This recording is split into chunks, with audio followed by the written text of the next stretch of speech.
आज मैंने किया लेग्स का वर्कआउट। लेग के वर्कआउट से पहले किया अच्छे से वार्म अप। अगले आगे 6 मिनट तक वार्म अप ही है, तो अगर तुम वीडियो स्किप करना चाहते हो तो आगे 6 मिनट के बाद देख सकते हो। तो स्ट्रेचिंग से मैंने अपना जो वार्म अप है वो स्टार्ट किया। पहले मैंने जो किया वो था सीटेड ये ट्रायंगल पोज। ट्रायंगल पोज से अच्छे से बैक जो है वो स्ट्रेच हो जाती है, तो ये मैं हमेशा लेग्स के वर्कआउट से पहले करता हूँ, क्योंकि स्क्वाट वगैरह करनी होती है तो उसमें अच्छा रहता है ये। तो ये मैंने दोनों तरफ से ट्रायंगल पोज किया, उसके बाद अच्छे से जो है मेरी बैक जो है वो अच्छे से स्ट्रेच हो गई। और लेग्स को स्ट्रेच करने के लिए मैंने जो है वो डिफरेंट स्ट्रेचिंग एक्सरसाइज करी, वो आगे वीडियो में है।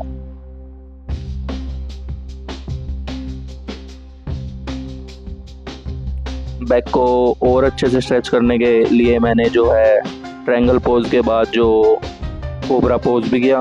कोबरा पोज भी अच्छा रहता है बैक को स्ट्रेच करने के लिए, और मेरी जो है लोअर बैक में की पेन को भी ये जो है रिलीफ करता है। जैसे कि डेडलिफ्ट वगैरह के बाद जो लोअर बैक में पेन हो जाता है तो उसको भी ये बहुत ही अच्छे से रिलीफ करता है। रिलीफ इन द सेंस कि पेन को रिड्यूस करता है, और आई मीन पेन को ख़त्म ही कर देता है। कोबरा पोज के बाद मैं हमेशा ये चाइल्ड पोज भी करता ही हूँ, क्योंकि ये पोजीशन सही रहती है। ऐसे कि ऐसे फिर मैं चाइल्ड पोज भी कर सकता हूँ। ये भी जो है आर्म्स को भी स्ट्रेच करता है, शोल्डर की मोबिलिटी भी बढ़ाता है, और ये बैक को भी जो है स्ट्रेच करता है। इसके बाद जो मैंने अपनी लेग्स को स्ट्रेच करना शुरू किया, हिप्स को स्ट्रेच करने के लिए और हिप्स को खोलने के लिए जो है ये मैंने पोज किया था। इसका पोज का मेरे को जो है नाम नहीं पता, पर ये अच्छा रहता है, हिप्स को बिल्कुल ओपन कर देता है। और क्योंकि स्क्वाट्स करनी है तो उसको लिए ये अच्छा रहता है। लेग के वर्कआउट से पहले तो ये मेरे को लगता है करना ही चाहिए हर किसी को। अगर आपको गेम में आगे जाना है, जैसे कि लॉन्ग प्ले करना है, तो आपको स्ट्रेचिंग पे अच्छे से ध्यान देना ही पड़ेगा। अगर आप आते हो जिम में और एक्सरसाइज करके चले जाते हो और स्ट्रेचिंग वगैरह नहीं करते हो तो आपको इंजरी होने के जो चांस है वो बहुत ज़्यादा बढ़ जाते हैं। तो अगर गेम में आगे तक लंबे तक टिका रहना है तो स्ट्रेचिंग तो है ही मस्ट है, क्योंकि मसल्स की मोबिलिटी बढ़ाता है और मसल्स में फ्लेक्सिबिलिटी लेके आता है, और जॉइंट्स की मोबिलिटी वगैरह जो है वो बढ़ा देता है। शायद सही कह रहा हूँ ना, मसल्स की तो फ्लेक्सिबिलिटी बढ़ा ही रहता है, जॉइंट्स की मोबिलिटी होती है ना, तो उसको भी और जॉइंट्स को हर उसमें मूव हमें करना ही चाहिए। तो हिप्स को स्ट्रेच करने के लिए मैंने एक और जो है वो पोज किया था, ये भी मैंने देखा था। डंबल के साथ आप इसे कर सकते हैं।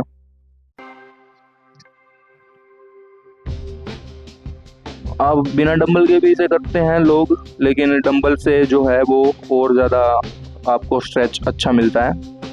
आपके हिप्स और लेग्स को और भी ज़्यादा अच्छे से खोलने के लिए जो है वेट से आप इसे कर सकते हैं, और ये बहुत ही अच्छा रहेगा। और वेट भी इसमें भी आप बढ़ा ही सकते हैं। अगर आपको एक वेट जो है ये कम लगने लग जाए तो आप इसमें वेट भी बढ़ा सकते हैं। इसके बाद जो है मैंने अपनी हैमस्ट्रिंग को स्ट्रेच करने के लिए एक दूसरी स्ट्रेचिंग पोज किया।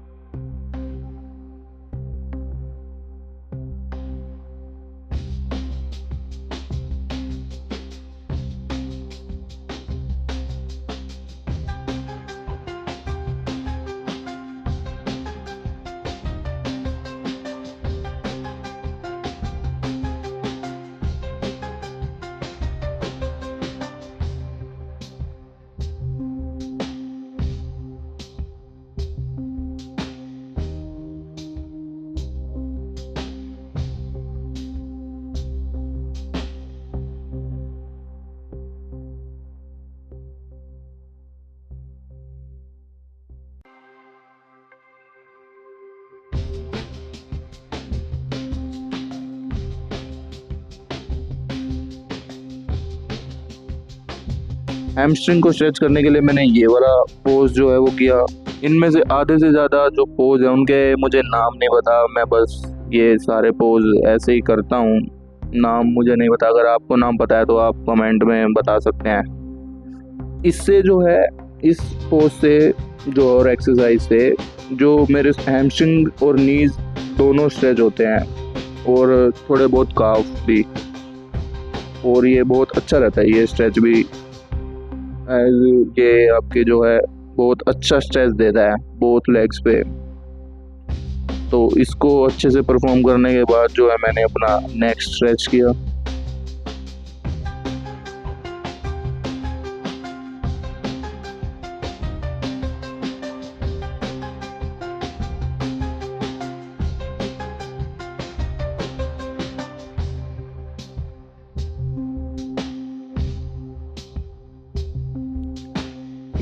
ये स्ट्रेच भी आपकी जो हैमस्ट्रिंग और काफ्स और नीज को अच्छे से स्ट्रेच करता है, जो आपके बैक एरिया है लेग्स का उसको बहुत ही अच्छे से स्ट्रेच करता है। और ज़रूरी भी है स्ट्रेच, जैसे कि मैंने पहले ही बताया, अच्छे से मसल जो है गर्म भी हो जाती है और जो है फ्लेक्सिबल भी रहती है मसल, और फ्लेक्सिबिलिटी बहुत ज़्यादा ज़रूरी है।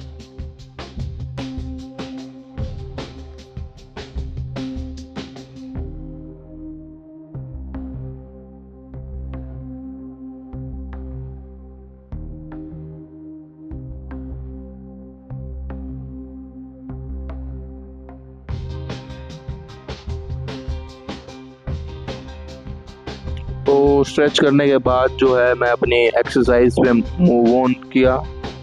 लेकिन मैंने देखा कि जो मशीन्स हैं अभी स्क्वाट जो मुझे करनी थी एक्सरसाइज अपनी पहली, तो उसके लिए मुझे जो है वो मशीन मिली नहीं। तो फिर मैंने थोड़ी देर के लिए बॉक्सिंग कर ली। बॉक्सिंग करना अच्छा लगता है, लेकिन मैंने जैसे कि अभी आज वीडियो बनाई और देखा कि जो मेरे हाथ हैं वो सीधे नहीं जा रहे थे, दोनों के दोनों मतलब कि जो है एज ए बॉक्सर की तरह नहीं जा रहे थे। और सही बात है, मैं बॉक्सर हूँ भी नहीं, लेकिन मैं जैसा कि मैं कर सकता था मैंने किया। और मैंने देखा कि मेरे दोनों हाथ जो हैं वो एक स्ट्रेट अलाइन में नहीं जा रहे थे और हवा में ऐसे ही जा रहे थे, आंगे बांगे कह सकते हैं, हरियाणवी में हम ऐसे ही कहते हैं, आंगे बांगे जा रहे थे। और मुझे दूसरा वर्ड समझ नहीं आ रहा क्या कहूँ, तो आंगे बांगे जा रहे थे मतलब कि सीधे नहीं जा रहे थे और ऐसे ही झूलते हुए, बस ऐसे हैं कि फोर्स से जा रहे थे लेकिन जो है स्ट्रेट नहीं जा रहे थे। और मतलब कि अगर पोस्चर वगैरह को और सुधारा जाए तो और अच्छे से जो है पंच किया जा सकता है। थोड़ी बहुत मैंने किक की भी प्रैक्टिस करी। पहले मैं करता था बॉक्सिंग और किकिंग, और अब मैंने बिल्कुल ही छोड़ दी थी। अब सोच रहा हूँ थोड़ा बहुत अगर अगली जिम में किट हुई तो वहाँ पे मैं कर लूँगा, क्योंकि अच्छा रहता है बॉक्सिंग, सेल्फ डिफेंस तो करना ही चाहिए। मसल्स के साथ साथ आपको फाइटिंग स्किल्स भी आनी चाहिए, तो आप अनडिफिटेबल हो जाते हैं आई गेस।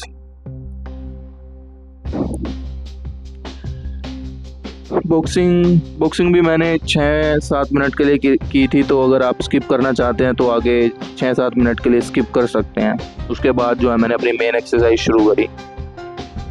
लेग्स का आज वर्कआउट करना था तो लेग्स की एक्सरसाइज शुरू करी। और एक और बात, बॉक्सिंग करने से जो है मेरे हाथों की जो खाल होती है ऊपर, जो उंगलियों के ऊपर जो खाल होती है वो फट गई थी। वो भी मैं लास्ट में दिखा रहा हूँ वीडियो में। और जैसा कि आप देख सकते हैं मैंने किक भी करी अभी। तो हाँ, थोड़ी बहुत मैं पहले प्रैक्टिस करता था किकिंग की, अब फॉर्म वगैरह बिल्कुल बिगड़ चुकी है। वैसे मुझे लगता है हाथों को झूलते हुए नहीं कह सकते, हाथ जा तो फोर्सली रहे हैं, बस वो है कि वो एक जो पर्टिकुलर एक बॉक्सर के जैसे जाते हैं स्ट्रेट और बिल्कुल वो नहीं जा रहे हैं। मतलब कि कोई डायरेक्शन नहीं है, बस फोर्स लगाया जा रहा है, कोई पता नहीं है। यहाँ पे मुझे लग रहा है कि मैंने ठीक पंच किया है। लेफ्ट हाथ से तो बिल्कुल ही बेकार पंच हो रहा है।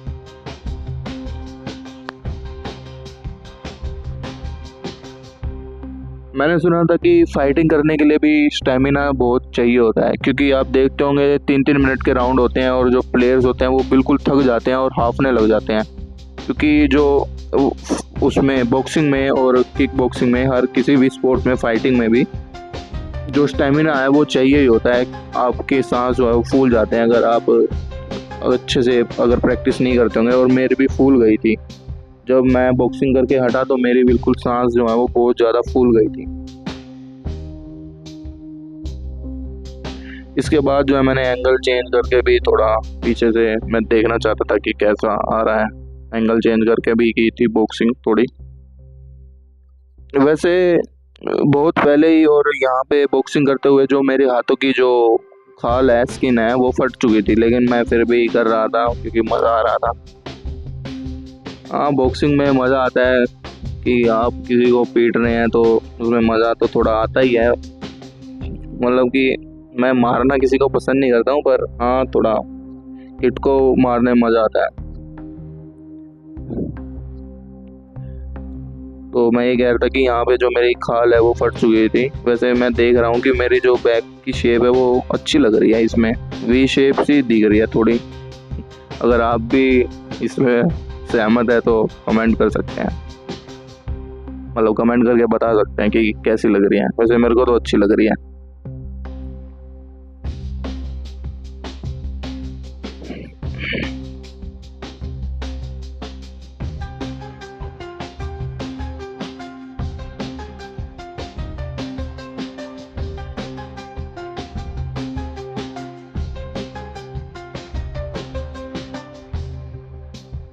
इसके बाद मैंने थोड़ी देर और बॉक्सिंग करी और फिर जो है मैंने अपने हाथ दिखाए कैमरे में कि कैसे हो गए हैं, स्किन कैसे फट चुकी है। और उसके बाद फिर मैंने जो अपनी मेन एक्सरसाइज शुरू करी। वैसे ये एक कार्डियो टाइप भी हो गया था बॉक्सिंग, और मेरी जो सांस है वो पूरे फूल गई थी। और पूरे वर्कआउट में मेरे को मेरी जो मतलब सांसें हैं जो पूरी फूली हुई थी।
अब यहाँ से जो है मैंने अपना मेन वर्कआउट जो है वो शुरू किया। पहली एक्सरसाइज जो मैंने करी थी वो करी थी स्क्वाट्स। स्क्वाट्स के मैंने किए थे 3 सेट, और इन 3 सेट में मैंने 10-10 किलो वेट जो है बोथ साइड हर सेट में बढ़ाया था। पहला सेट मैंने 10-10 किलो की प्लेट डाल के किया था, अगले सेट में मैंने फिर 10 किलो बोथ साइड बढ़ाया, और उससे अगले सेट में मैंने फिर 10 किलो बोथ साइड बढ़ाया था।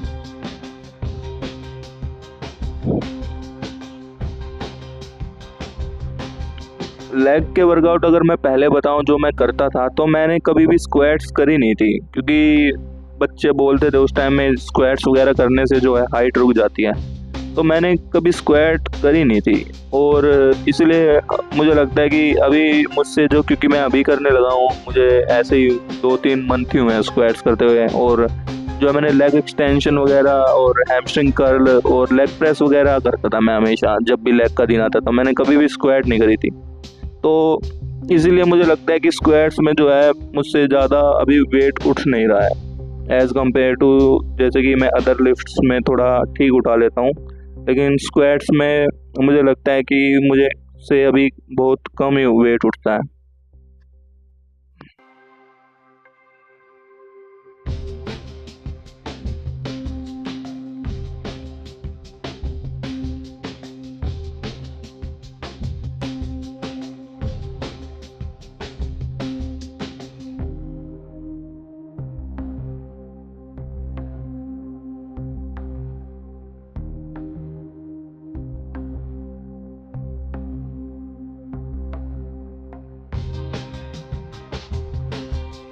पहले सेट के मैंने करी थी शायद 12 रैप्स, दूसरे सेट की शायद मैंने करी थी 10 या 12 ही रैप। उसमें मैंने जो बढ़ाया आपको पहले भी 10-10 किलो बढ़ा लिया था।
तीसरे सेट की जो मैंने करी थी वो करी थी 7 रैप्स।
स्क्वाट्स के बाद जो मैंने अगली एक्सरसाइज करी वो मैंने काफ्स के लिए करी।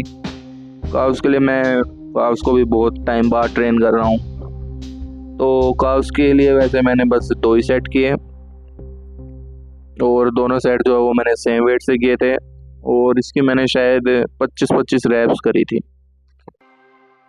काफ्स के बाद मैं चला गया हैमस्ट्रिंग ट्रेन करने।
हैमस्ट्रिंग के मैंने किए थे 2 ही सेट किए थे।